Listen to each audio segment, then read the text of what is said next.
Fala galera, André Ferreira na área. Tô voltando aqui depois de quase 6 meses aí, ou mais de 6 meses sem postar nada, né?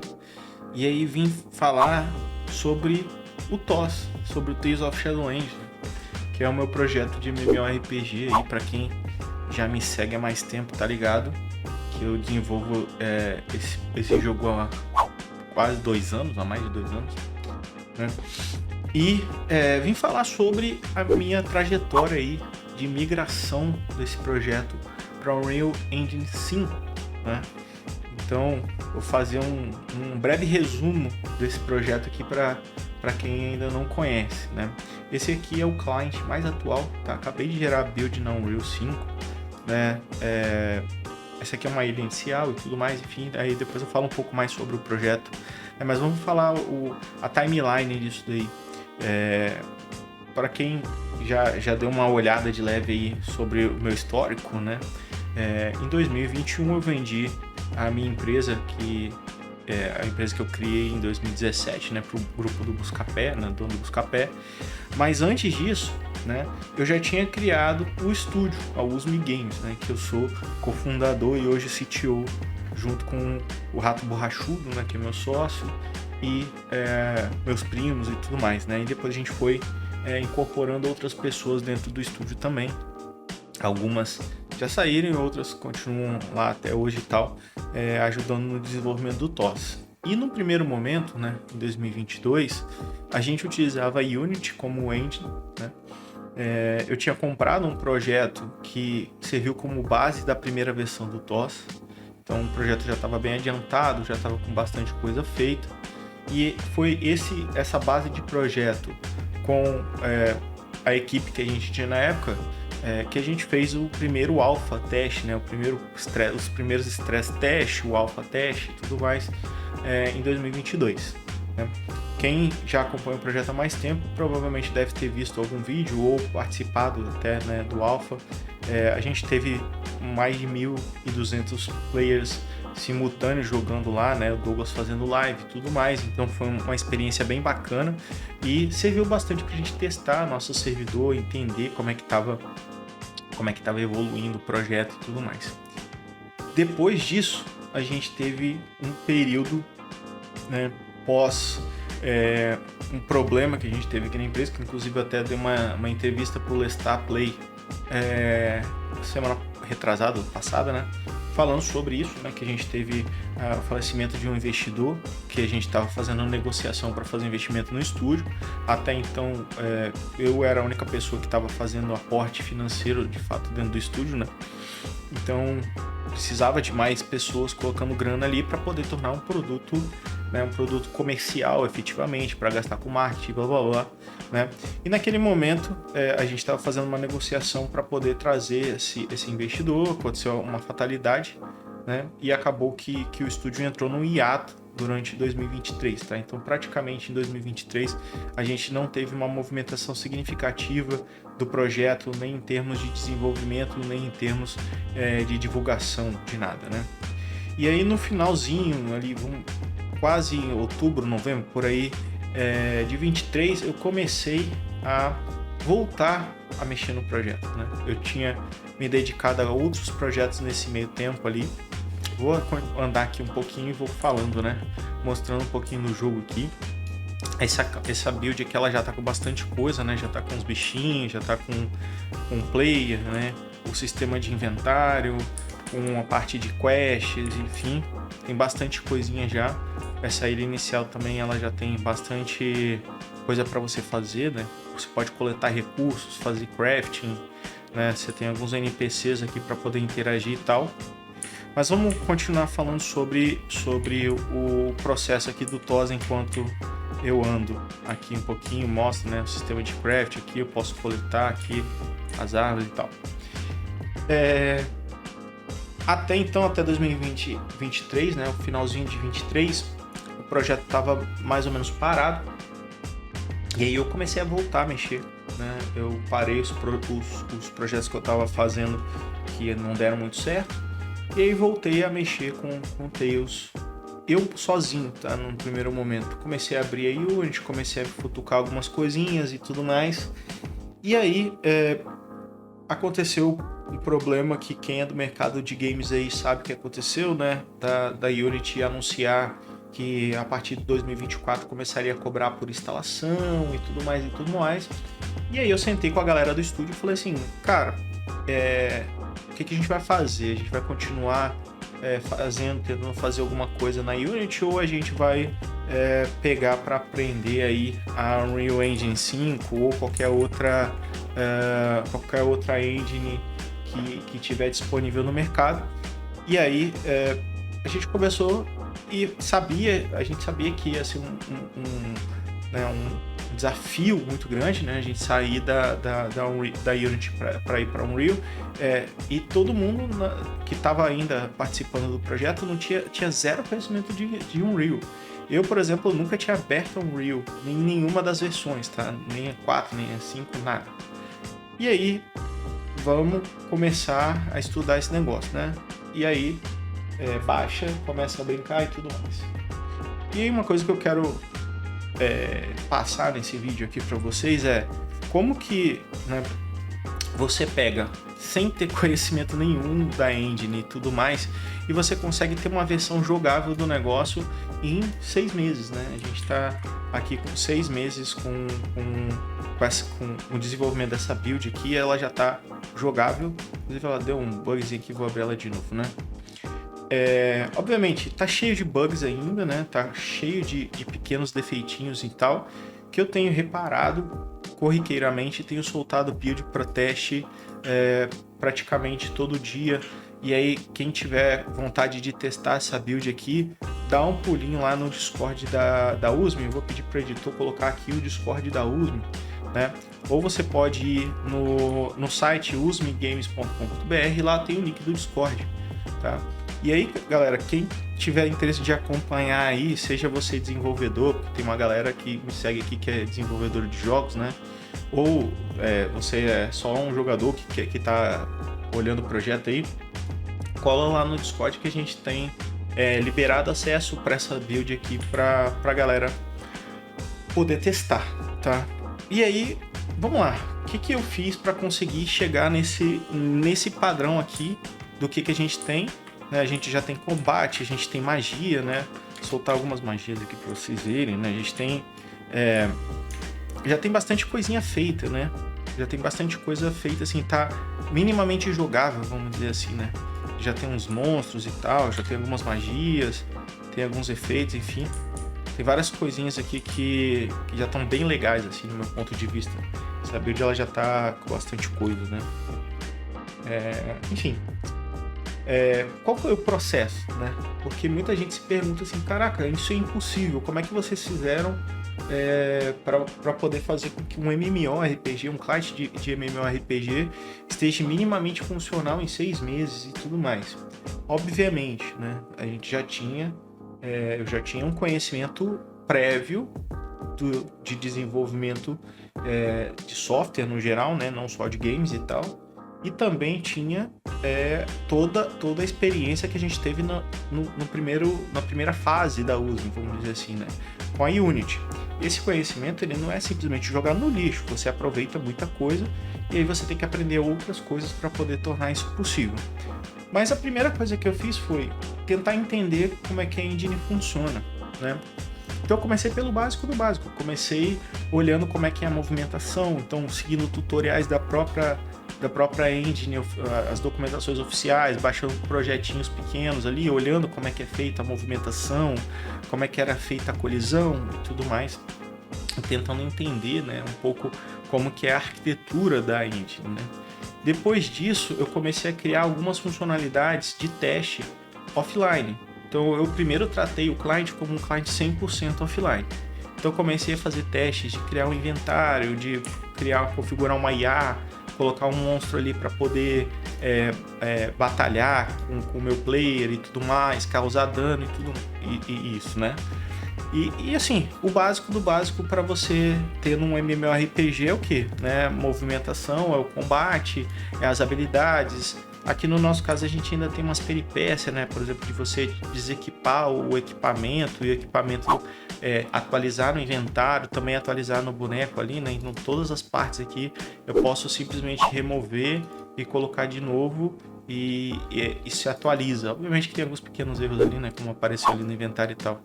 Mas assim, esse sistema aqui ele foi o primeiro de todos que eu mexi a fundo mesmo, né? Então, o primeiro sistema que eu peguei para fazer efetivamente, que eu falei, cara, isso aqui é a parte mais importante, é o player, né? Então eu peguei para fazer essa parte da customização, né? Eu vou mostrar aqui para vocês a tela de criação de personagens, né? Que foi a primeira tela que eu criei efetivamente, tá? Vou dar um logout aqui, a gente volta pequeno erro no restart do login. Essa tela de criação de personagens ela serviu para muita coisa. Por quê? Porque aqui eu consegui fazer toda a parte de customização no personagem inicial, né? Que é uma parte muito importante para todos os MMOs e RPGs, né? Então essa tela teve várias versões, né? Até chegar nisso aqui, tá? Então aqui eu consigo selecionar um prelude, né? Como se fosse um setup inicial ali que eu quero ver. Inclusive eu consigo dar um preview de outras armors, né, de outras armaduras dessa mesma linha de prelude ali, mas você não é obrigado a seguir nenhum prelude definido, então você pode escolher outras raças, né? Então a gente tem aqui ó, Off, Dwarf e tal, e Gnomo, blá blá blá. Você pode escolher sua raça, você pode escolher a aparência, né? Mexer na cor do personagem, você consegue fazer uma série de customizações aqui, tá? De facial e tal. E aí nessa fase aqui, o que eu mais tive que aprender a mexer efetivamente na Unreal foi mexer com shader, né? Porque basicamente todas as customizações faciais ali, de maquiagem, de tatuagens e tudo mais, isso tudo é feito via shader, né? Então foi a primeira coisa que eu tive que efetivamente olhar a fundo, foi essa parte de shaders. Eu já tinha tido uma experiência curta na Unity com relação a isso, e aí eu entrei um pouco mais a fundo para conseguir fazer isso ficar bonitinho aqui na Unreal, né? Segundo ponto, né, que muita gente pergunta para mim assim, né? Ah, pô, mas como é que você faz para adaptar a armadura e tal, não sei o que. A gente usa um software aqui na USM que se chama Character Creator, né? O Character Creator ele é bem interessante, mesmo que você não queira fazer um personagem realista, você tem a opção de trabalhar com vários tipos diferentes de FBX lá dentro, né? Então você consegue fazer muita coisa dentro do Character Creator, não só nesse nível de qualidade aqui que a gente está tendo, né? Esse modelo, inclusive, ele tá bem reduzido, né? Para conseguir ter uma boa performance no jogo, né? A qualidade dele é reduzida e tudo mais. Então, a primeira coisa, né? O Character Creator a gente já tinha tido um pouco de experiência na outra versão. Muito pouca mesmo, porque a gente praticamente não utilizou ele. Então, a gente teve que entrar a fundo aqui. Eu e mais um parceiro conseguimos entender como é que funciona essa ferramenta, e a gente está utilizando ela para poder tanto criar os personagens, né, as raças e tudo mais, quanto colocar as armaduras para funcionar bonitinho. Aí a armadura ela tem 2 pontos, né? Essas armaduras elas são de um pacote vendido na Asset Store lá da Unreal, né? São vários pacotes na verdade.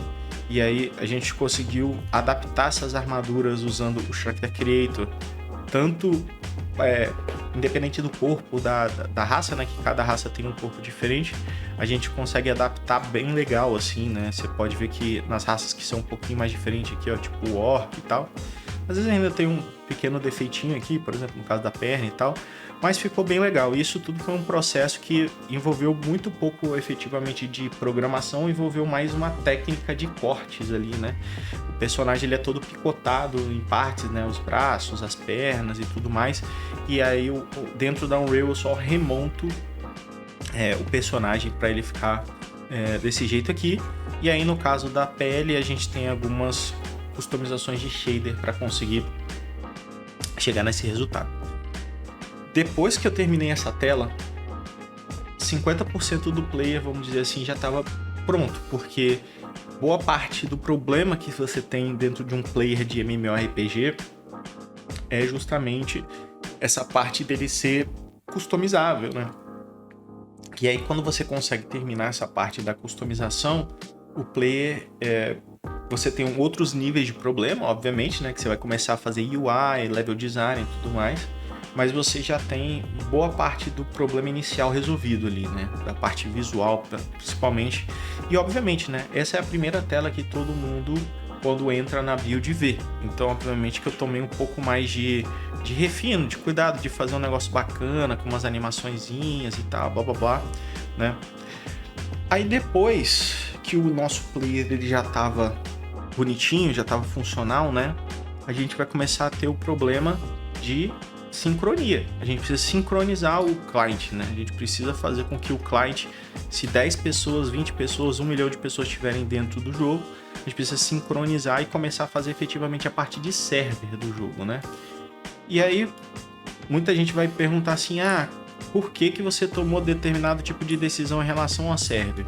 Vamos lá, galera. Num primeiro momento, sendo bem sincero, tá? Eu queria só simplesmente testar a viabilidade de fazer isso. Quanto tempo talvez isso ia demorar? Eu não tinha a mínima noção de quanto tempo eu ia demorar para conseguir chegar nesse estágio aqui, né? Eu não tinha a mínima ideia. Eu estava acabando de chegar numa engine nova, zero conhecimento da engine, eu precisava começar a tentar fazer alguma coisinha para ter noção de tempo e tudo mais. Então, os primeiros testes que eu fiz com a galera da comunidade, inclusive, foi um teste de build com um personagem básico da Unreal e fazendo algumas coisas bem basiquinhas, assim, todo mundo se movimentando e sincronizando com todo mundo, né? Num primeiro momento, seguindo um conselho, entre aspas, de algumas pessoas que teoricamente tinham mais conhecimento de Unreal que a gente, os caras falaram assim, usa o Unreal Server, que é o server que a Unreal tem disponível para você poder utilizar, né? Teoricamente o servidor que é usado para o Fortnite e tudo mais. Mas eu tive um monte de problema com o Unreal Server, tá? Quais são os pontos aqui que eu vou levantar com relação ao Unreal Server que foi, assim, para mim, decisivo de simplesmente abortar a missão de usá-lo, tá? Primeiro, ele é uma cópia do jogo sem a parte gráfica, tá? Então o que acontece? Ele é muito pesado. Ele facilita muito a tua vida em vários aspectos? Facilita, obviamente. Você faz tudo dentro da Unreal e tudo mais.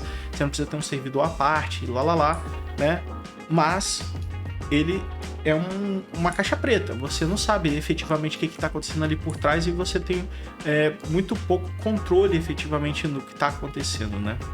E ele é bem pesado, tá? Bem pesado num nível que, tipo, se você quer fazer um joguinho que vai ter ali no máximo 50, 60 players na mesma cena, eu acredito que não tem o mínimo de problema de você utilizar ele. Mas quando você começa a escalar muito esses números, né? De falar assim, eu quero ter 200 pessoas em cena e tal, já começa a ficar um negócio complicado, não pelo fato de que não vai funcionar, mas sim que o custo de servidor vai ser muito alto. Tá? Só num termo de comparativo, né? A nossa primeira versão de servidor que a gente usava na Unity era escrito em C#, a gente gastava em torno ali de 30, 40 dólares numa máquina de servidor, ou talvez um pouco mais, um pouco menos, eu não lembro direito, mas um servidor de 40 dólares na DigitalOcean aguentava, né, tranquilamente mil e poucas pessoas em cada chunk, né? Então a gente dividiu o mapa em vários pedacinhos, cada pedacinho era um servidor nessa primeira versão, tá? E aguentava tranquilamente, a gente nunca teve muito problema de performance, ok? A gente nunca teve problema de performance e a gente conseguia escalar o jogo muito parecido com o que o Albion faz, por exemplo, tá? Nessa versão agora que eu fiz do servidor, né? Essa versão ela foi feita depois de eu desistir de utilizar o Unreal Server, né? É um servidor que parece uma API de site, tá? Ele usa o WebSocket para poder fazer a comunicação. É um pouco diferente, que na primeira versão a gente utilizava o DP, né? Por que eu fiz dessa forma? Porque era a maneira mais fácil de eu conseguir testar isso e eu não estava me preocupando se ia ter escala e tudo mais. Eu queria testar para ver o jogo funcionando, né? E honestamente falando, tá? Nos últimos testes que a gente fez aqui, a gente colocou mais de 50 pessoas aqui online e eu não tive nenhum problema efetivamente de performance. Por quê? Porque por mais que a gente esteja utilizando o WebSocket, que está na base de um TCP, né? A comunicação toda é binária. A comunicação é binária entre o cliente e o server. E como é que eu fiz isso? Né? Eu fiz classes em C++, né? Classes em C++ que conseguem ler e processar informações binárias que eu mando do server, e dentro do TypeScript, né, que eu estou utilizando o Node.js lá no server, eu também faço esse mesmo processo de leitura e escrita em binário. Então a comunicação do WebSocket aqui, ela não é em JSON, né? Ela é 100% binária. Isso é muito leve, né, no final, e eu tenho algumas técnicas que eu utilizo para poder agrupar os vários pacotes e mandar de uma vez só. Então, se eu tenho 20 pessoas se movimentando ao mesmo tempo, em vez de eu mandar um pacote para cada movimentação de player, eu agrupo isso num pacotão só, mando para o cliente recebe esse pacotão, dissolve aquilo em vários outros pacotinhos de movimentação e dispara essas ações dentro do sistema de blueprint. Isso daí é uma outra questão também que muita gente fala sem conhecimento, né? Tipo, porque para você fazer um jogo performático, isso e aquilo, você precisa usar C++, tá? Eu vou falar minha opinião sincera com relação a isso para acabar essa discussão, né? Aí, obviamente, você aceita a minha opinião ou não.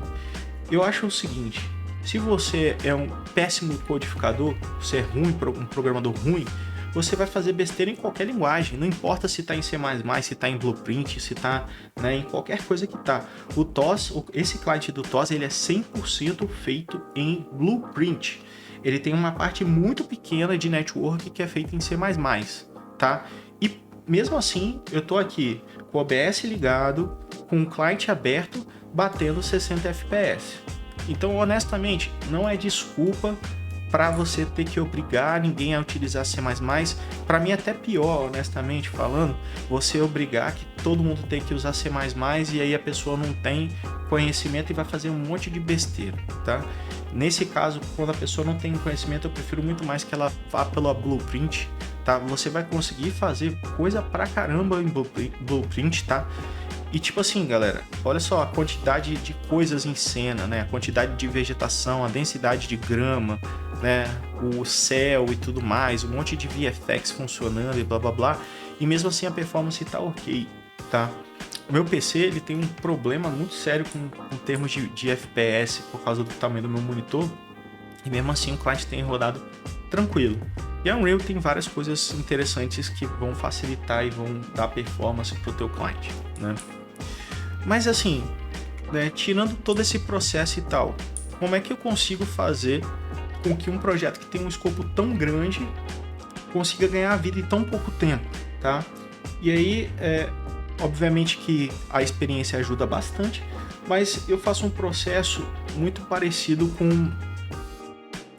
a gente até brinca, né? Que parece o Jack, né? Estripador. A gente vai cortando em pedaços menores, né? Então a gente pega lá todo um escopo gigantesco que é um MMORPG. Aí você fala assim, porra, MMORPG tem inventário, crafting, trade, não sei o que, blá. Você tem uma infinidade de funcionalidades. Como é que eu faço para poder tornar isso possível? Primeiro, vamos dividir em pedaços menores, né? Eu tenho pedaços que eu falo que são né, que são o core do negócio ali, né? Por exemplo, guilda, party, inventário, né? Containers e tal. Isso daí são majors ali, vamos dizer assim, né? São coisas maiores e essas coisas maiores envolvem coisas menores. Então, vamos pegar aqui no caso do inventário, por exemplo, tá? Pô, o inventário nosso, ele tem um sistema de containers aqui embaixo. Esse container tem slots, né? Então eu fui desmembrando. Primeiro eu faço o slot, depois eu faço o sistema de container.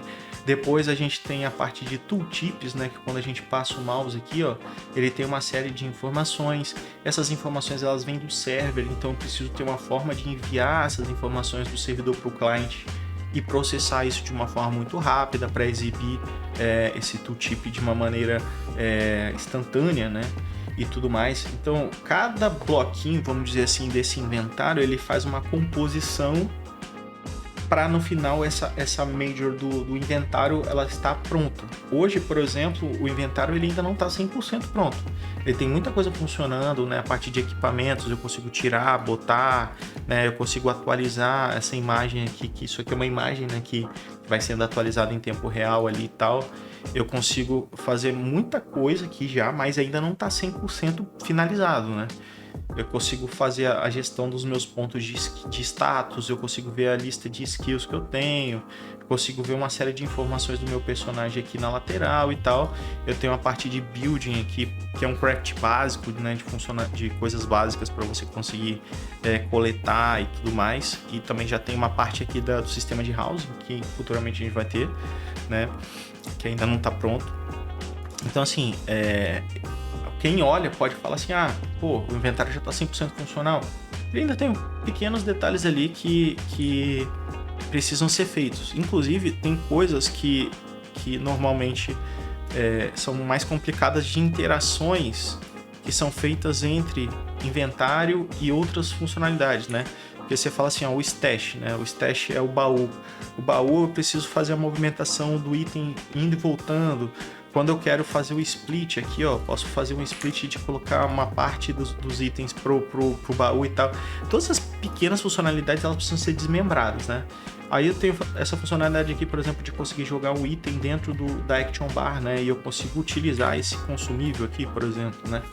Então, assim, você percebe que você começa a fazer os majors e depois esses majors eles começam a interagir, né? A Action Bar precisa interagir com o inventário precisa interagir com a stash, muita coisa interage com o inventário. Por exemplo, na parte de crafting, você precisa verificar os recursos que o cara tem para poder craftar um item ou não, né? Então, os sistemas eles começam a ficar mais complexos e interdependentes. E não tem jeito, tá? Quem está acostumado a fazer microserviços aí em projetos de site e tudo mais, em MMO isso não acontece. Você consegue até ter um certo nível de desacoplamento, né? Os componentes estão separados, isolados e tal. Eles fazem a gestão, você divide a responsabilidade de cada um, mas eles vão ter acoplamentos inevitavelmente, porque uma coisa vai depender da outra para funcionar. Pô, André, se eu pegar e tirar aqui a Action Bar, o inventário continua funcionando? Funciona perfeito. Funciona perfeito, entendeu? Porque o acoplamento do inventário está separado, completamente isolado. Então todas as responsabilidades relacionadas ao inventário estão no inventário. Tanto que a responsabilidade de quando você faz esse drag and drop aqui, ele não é nem do inventário, tá? Essa responsabilidade é do próprio slot. Então o slot ele faz o gerenciamento, se ele pode ser dropável, se ele pode... Porque eu uso esse slot em praticamente tudo, tá? Eu vou abrir aqui a tela, por exemplo, de magias, né? Essa tela aqui, eu estou utilizando o slot, né? O slot, ele é utilizado para Action Bar, para os previews, para o crafting, para diversas outras coisas. Aqui, por exemplo, na parte de quests, eu também uso os slots aqui embaixo. Por quê? Porque o visual dele me agrada bastante em ser utilizado em várias partes, né? E também é muito mais fácil do que eu ficar criando soluções diferentes para cada uma das funcionalidades que o jogo tem, né? Então você vai perceber que as telas do TOS, né? As telas, elas são muito parecidas, elas usam o mesmo sistema de UI que eu criei, né? Eu fui lá no Photoshop, fiz essa UI, ela não está perfeita, mas ela está bem funcional, né? E aí eu consigo utilizar o mesmo frame, vamos dizer assim, da UI em várias coisas diferentes, né? Então eu utilizo aqui no inventário, no stash e tal, no menuzinho de ajuda aqui eu também utilizo a mesma coisa. Isso me dá uma mobilidade muito grande, na telinha de ajuda, porque como eu tenho o mesmo formato de tela para tudo praticamente, né?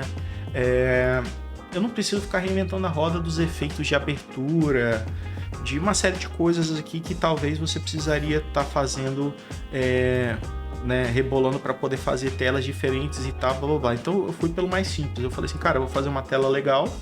Dessa tela legal eu vou desmembrando. Lá no futuro, quando o jogo tiver, né, num pré-release e tudo mais, a gente consegue talvez melhorar essa UI, botar um cara, né, de design efetivamente para poder fazer isso com uma UX e tal, não sei o que.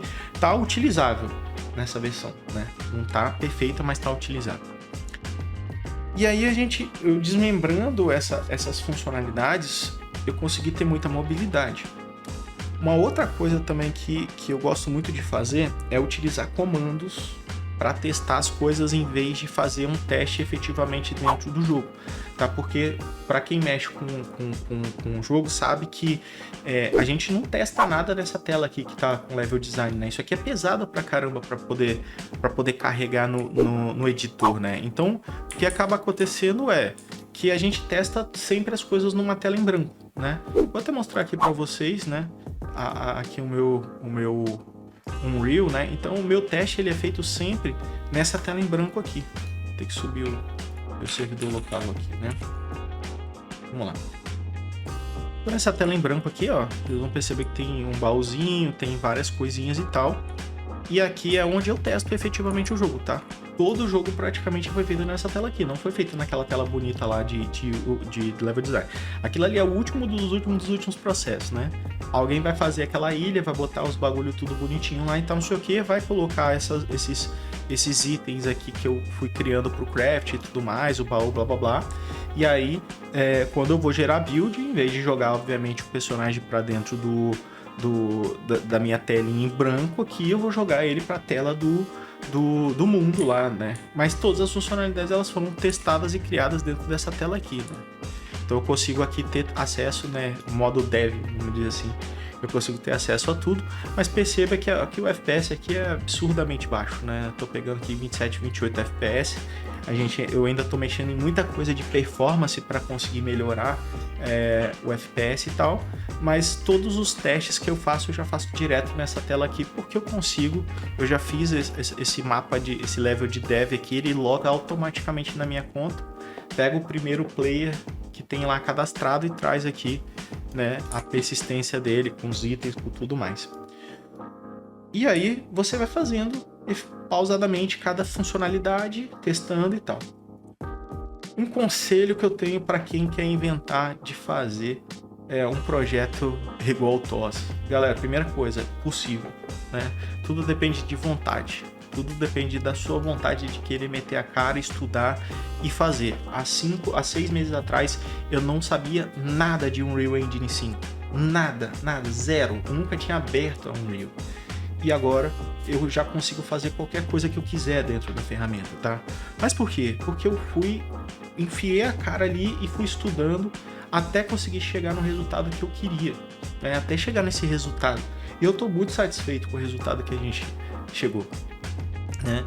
Daqui para frente ainda tem um caminho longo, mas a base estrutural do projeto, ela já tá funcional. Isso é muito, muito maneiro. Porque aí a gente começa a poder liberar build, a gente começa a poder testar coisas. Obviamente vai ter muitos bugs, vão ter uma série de bugs, sim, e essa fase é justamente para isso. Quando você está num pré-alpha, num alpha, num beta, você está fazendo testes, e à medida com que você vai escalando nessas versões, a tendência é que o jogo cada vez fica mais polido, a performance melhor, né, e tudo mais, e até chegar num release que aí se espera que o jogo esteja estável efetivamente para poder ser lançado, né? Então assim, para uma build que tem 6 meses de uma pessoa codificando, só tem uma pessoa codificando que sou eu, tá? Eu sou a única pessoa que está fazendo efetivamente o código do cliente e do server, né? Então assim, para um projeto que foi iniciado, vamos dizer assim, há 6 meses atrás, para mim a qualidade e o que a gente já tem disponível é muita coisa, Deu muito trabalho. E eu tenho a possibilidade de ficar full time nisso, né? Muita gente vai começar a tentar fazer alguma coisa parecida, mas não tem essa possibilidade de ficar full time 6 meses, 1 ano, né, aprendendo uma ferramenta. Se você é mais novo, né, e consegue morar na casa dos seus pais e tal, você tem a possibilidade de fazer isso, né? Você pode pegar aí todo o seu tempo livre e se dedicar. Obviamente que é uma dedicação muito, muito pesada, né? Minha rotina ela é pesada. Minha rotina é 12, 14 horas em cima disso daqui. Mas, de novo, é possível fazer, né? Eu tô aqui mostrando que é possível você fazer um jogo de qualidade, com um gráfico maneiro, né? um conhecimento que você pode adquirir rápido se você tiver condições de se dedicar a isso e tudo mais. Não menosprezando, obviamente, todo o conhecimento prévio de programação, de Unity que eu já tinha tido antes. Isso me ajudou? Ajudou, mas não foi definitivo para o negócio fazer. Ah, porra, não sei programar nada. Você vai ter um pouco mais de dificuldade do que eu? Vai, obviamente, né? Mas aí o conselho que eu posso te dar é, cara, vai fazendo coisas mais simples para você aprender, né? Até você conseguir chegar num nível que você vai ter conhecimento para conseguir fazer qualquer coisa que você quiser. Hoje eu posso falar, né? E não me entenda errado, né? Hoje eu consigo fazer qualquer coisa dentro da Unreal que eu precisar e quiser fazer, eu consigo fazer. Por quê? Porque eu sei os caminhos para conseguir informação. E aí também eu vou fazer uma crítica à Epic Games, né? A documentação da Unreal é muito ruim, tá? Muito difícil de eu conseguir achar as coisas que eu preciso, muito difícil. O suporte da Unreal, né? A gente chegou a entrar em contato com algumas pessoas da Epic Games. A gente foi horrível a experiência, horrível, tá? Falaram assim, se quiser suporte é $100 mil para você ter suporte premium e aí o problema de vocês é problema de vocês, aí se vira, entendeu? Foi mais ou menos isso que a gente teve de feedback, tá? Obviamente que eu não vou falar que a empresa inteira é desse jeito, mas pelo menos da pessoa que a gente teve contato foi esse o feedback. Então você imagina, se pra gente que já não é um estúdio inexpressível, né? Já tem um pouco de expressividade, a gente foi tratado assim, imagina pro cara que é indie, pra desenvolvedor pequeno, né? Como é que vai ser esse suporte, né? Então, cara, esquece que você não vai conseguir ter a ajuda da Epic Games, nem da documentação deles. Você vai ter que procurar em fórum, você vai ter que usar um chat GPT da vida para te ajudar, e mesmo assim vai ter, né, uma série de barreiras para você conseguir vencer, para você conseguir chegar num resultado igual esse aqui que vocês estão vendo. Mas eu dou assim toda a moral do mundo para quem está tentando. Eu acho que mesmo que você obviamente não vai chegar tão rápido assim, mas só do fato de você estar tentando, você já tem meu respeito, tá? Por quê? Porque é um percentual muito pequeno de pessoas que vão botar a cara efetivamente para estudar e chegar num conhecimento bacana, tá? E eu vou deixar uma mensagem final assim, é difícil, é grande, o escopo é imenso, mas é possível. É possível porque a gente está fazendo um MMORPG com uma equipe pequena. A gente deve estar hoje em 12, 13 pessoas no máximo, tá? Codando o TOS só tem eu. A gente tem outras pessoas mexendo com level design, mexendo com modelo e tudo mais. Mas codando o TOS só tem eu. E é possível fazer, né? Eu tô provando para vocês aqui que é possível fazer. Então não desista do seu sonho, do seu projeto. Se você é um cara sozinho, solo, você vai conseguir chegar em resultados absurdamente foda se você se dedicar, tá? E aí, se você quiser aí seguir a gente e fazer qualquer pergunta, galera, pode chegar lá no Discord, manda pergunta, que aí à medida do possível eu vou respondendo, né? Manda comentário aqui se vocês quiserem e tal. E segue a gente lá, vê como é que tá o desenvolvimento. Direto eu posto coisa falando sobre o Tales, né? Agora, obviamente que eu vou fazer isso com mais frequência. Esse é o primeiro vídeo, eu espero que eu consiga fazer com mais regularidade aí. Pelo menos uma vez por semana eu vou fazer um vídeo falando sobre desenvolvimento, falando sobre como é que tá a evolução desse negócio, né?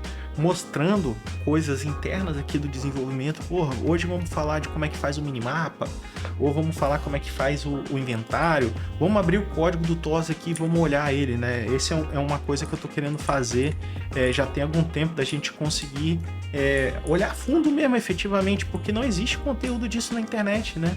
Se você tentar achar um conteúdo sobre como você faz efetivamente um jogo como esse, você não acha, cara. A galera guarda 7 chaves, né? Como se fosse a coisa mais importante do mundo, você manter as 7 chaves, os segredos, mirabolante e tal. Eu falo o seguinte, cara, nem se eu disponibilizar todo o código do TOS, é tão fácil assim para alguém chegar, ler e entender, né?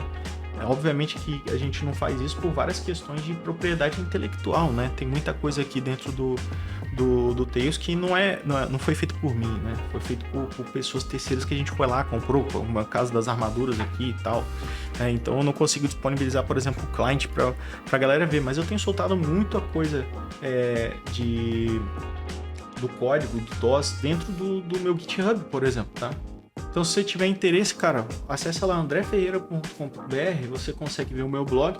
Lá tem o link do GitHub e tem muita coisa que eu coloquei lá, inclusive a classe de byte buffer que eu fiz que eu tenho utilizado aqui dentro do TOS, né, para poder fazer uma conexão binária entre o WebSocket e o client em Real Engine, né? Então, eu tenho uma classe em C++ e tenho uma classe em TypeScript para fazer essa comunicação e disponibilizei lá no meu GitHub. Não tem nenhum problema com relação a isso, tá? E aí, se você estiver gostando do conteúdo, se inscreve aí no canal, compartilha com seus amigos aí, manda nos grupos e tal. Espero que você tenha gostado. Até mais.